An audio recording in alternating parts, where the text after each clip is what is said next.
Hi friends, welcome back to our channel.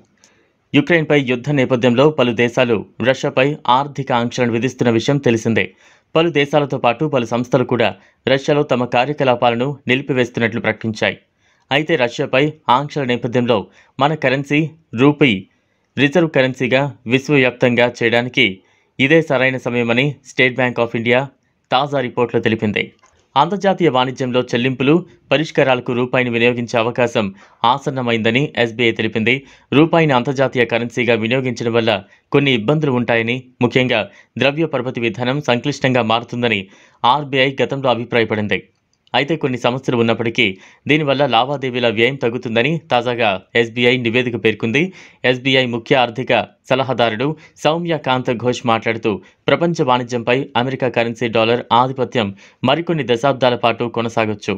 కానీ రష్యాపై పలు దేశాలు పెద్ద ఎత్తున ఆర్థిక ఆంక్షలు విధిస్తున్నట్లు క్రమంలో కొన్ని దేశాలు ప్రత్యామ్నాయాలపై దృష్టి పెడుతున్నాయి.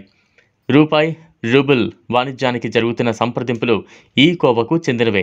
బంగారంతో చెల్లింపులు చేసే అంశాన్ని కూడా మరికొందరు ప్రతిపాదిస్తున్నారు. అంతర్జాతీయ కరెన్సీగా వినియోగించడానికి తగిన సందర్భం రావాలి, అది ఇప్పుడు కనిపిస్తోంది అని అన్నారు.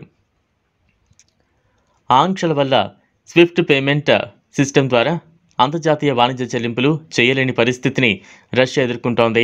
రష్యా డిప్యూటీ ప్రధానమంత్రి అలెగ్జాండర్ నొవాక్ గత వారంలో భారత ప్రభుత్వ పెట్రోలియం శాఖ మంత్రి హర్దీప్ సింగ్ పూరితో మాట్లాడుతూ, మన దేశానికి ముడి చమురును అధికంగా సరఫరా చేస్తామని ప్రతిపాదించారు.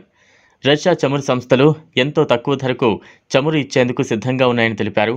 ఇటువంటి కాంట్రాక్టులకు డాలర్లలో కూడా కాకుండా రూపాయి రూబుల్ పద్ధతిలో చెల్లింపులు చేసే ప్రతిపాదన ఇరుపక్షాలు పరిశీలనలో ఉన్నట్టు తెలుస్తోంది. చూశారు కదా ఫ్రెండ్స్, ఇది ఇవాల్టి వీడియో. ఈ వీడియోపై మీ అభిప్రాయాన్ని కామెంట్ రూపంలో తెలియజేయండి. ఈ వీడియో కనుక మీకు నచ్చినట్లయితే లైక్ చేయండి, షేర్ చేయండి, ఛానల్ను సబ్స్క్రైబ్ చేసుకోండి. Thanks for watching.